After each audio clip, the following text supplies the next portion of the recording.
그것은 뭐 구단의 여건이라든지 네. 뭐 또 여러 가지 상황들을 좀 봐야 될 것 같은데요.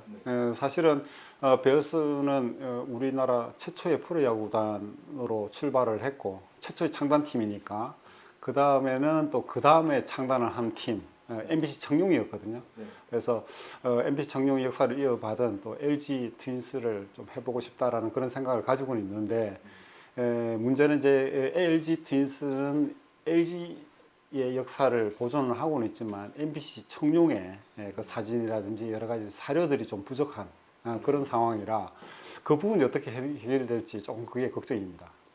기아 타이거즈도 두 번째 또 후보가 될 수도 있는 게 사실 그 1982년 최초의 우승팀이 오비베어스였고 네. 그 다음에 두 번째로 우승한 팀이 헤드 타이거즈였거든요. 예. 그래서 그런 측면에서 본다 그러면 뭐 저도 나중에 기회가 된다 그러면 또 기아 타이거즈를 한번 또 생각도 해보겠습니다.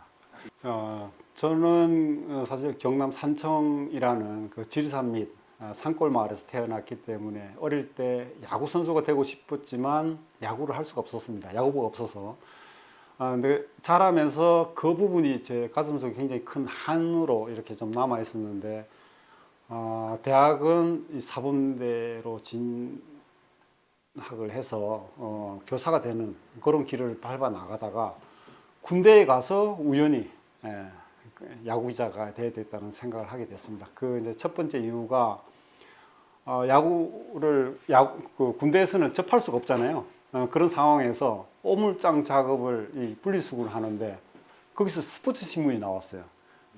근데 거기 막 라면 국물이 묻어 있고 정말 젖어 있는 그 스포츠 신문이었는데 그 하나를 만난 것이 정말 뭐 사막 속에서 오아시스를 만난 것처럼 너무나 기뻤고 그래서 이 라면 국물이 묻어 있는 신문지를 불에 말리면서 그 기사를 읽고 그러다 보니까 야구와 평생을 같이 할 수 있는 직업이 있구나라는 것을 알게 됐습니다. 그 기사를 쓴 기자 이름을 보고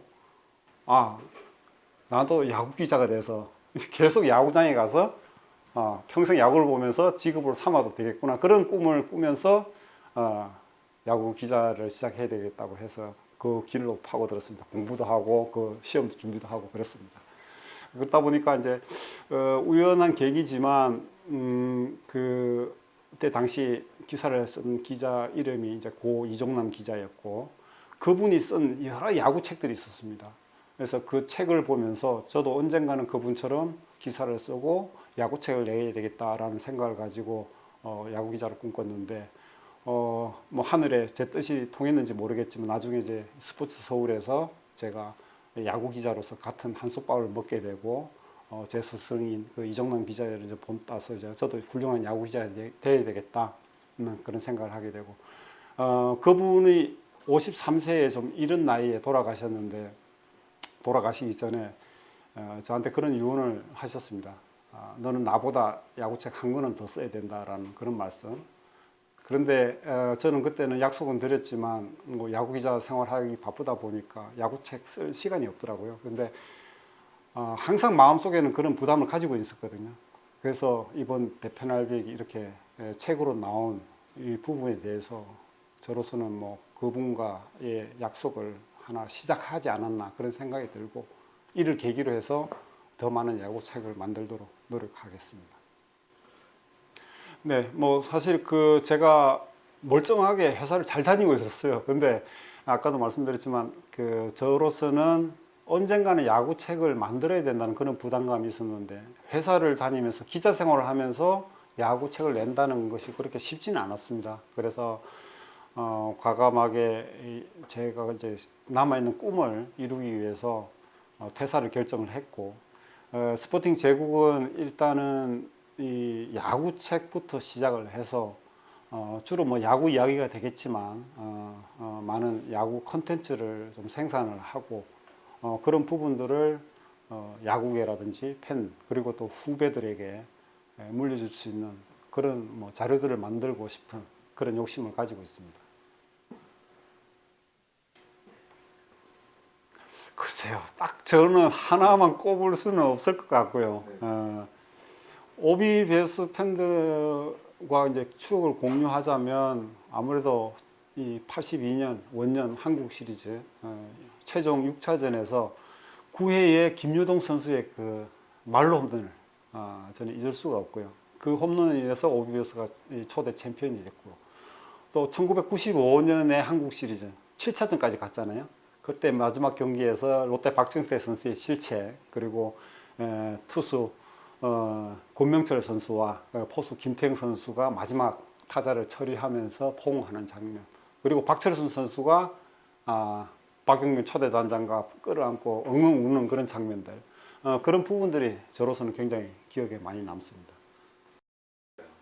네, 저로서는 그러니까 오비베어스 시절을 놓고 보면 1982년과 95년 우승했던 그 장면이 결정적인 장면이긴 하지만, 저 개인적으로는 1986년에 오비베어스가 플레이오프를 진출할 수 있느냐 없느냐가 걸려 있고, 또 당대 최고 투수라는 롯데 최동원 투수가 3년 연속 20승, 그리고 지금까지 누구도 깨지를 못하고 있죠. 선동열도 2년 연속밖에 못했으니까 그 3년 연속 20승에 마지막 1승을 남겨놓고 그 마지막 경기를 등판을 했습니다. 근데 그 최동원 선수가 3대1로 앞서서 완투승을 해서 20승을 가기 일보 직전이었는데, 거기서 김영석 선수가 9회 말에 동점 투런 홈런을 때리고, 그 다음에 신경식 선수의 3루타와 실책으로 해서 결승점이 나온, 그러면서 오비베어스가 최초의 플레이오프를 진출을 했거든요. 1986년부터 플레이오프가 시작됐는데, 그 플레이오프를 가는 과정이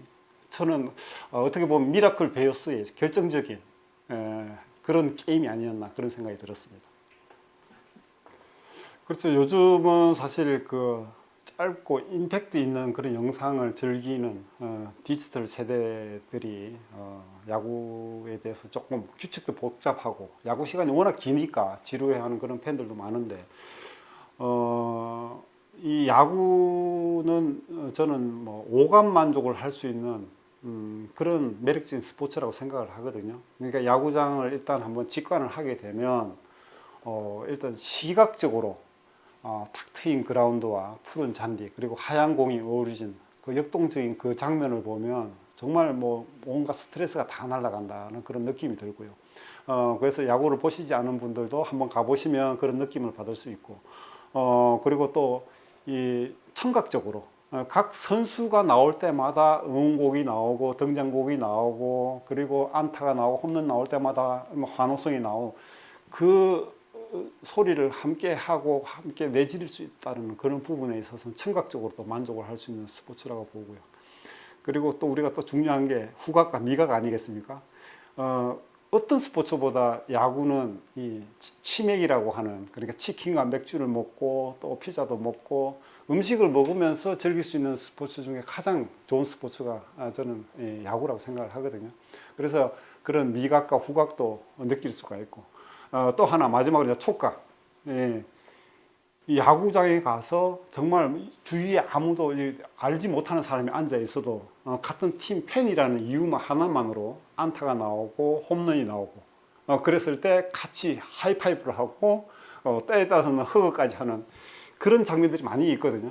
그래서 이 야구장에 가면 오감 만족을 할 수 있는 그런 체험을 할 수 있다. 한번 가서 느껴보시면 야구의 매력에 더 빠지지 않을까, 그런 생각을 합니다. 야구는 역사와 스토리를 알면 더 재밌습니다. 아는 만큼 재밌다고 하는데, 사실 최근에 팬들은 과거 역사가 어떻게 진행됐는지 알지를 못하기 때문에 그 부분이 좀 궁금할 거라고 생각을 해요. 근데 제가 100가지 이야기, 베어스 팬이라면 죽기 전에 알아야 될 100가지 이야기를 쓴 이 부분을 읽다 보면 전체적인 흐름이 읽어질 겁니다. 그래서 그런 역사와 스토리를 생각을 하면서 야구를 즐긴다면 한층 더 풍성한 그런 야구 이야기가 되지 않을까 싶고요. 올드 팬들한테는 또 하나의 또 추억 여행이 될 수가 있고, 잊고 있었던 그 이야기를 끄집어내면서 내가 어릴 때 내 청춘을 바쳐서 봤던 그 야구, 그 이야기를 같이 공유하면 또 어떨까, 그런 생각이 듭니다. 많이 사랑해 주시고 개편할백을 또 이렇게 많이 또 사전 판매를 해주시면 저는 또 그에 힘입어서 다른 구단들 역사들도 계속 정리를 해 나가도록 하겠습니다.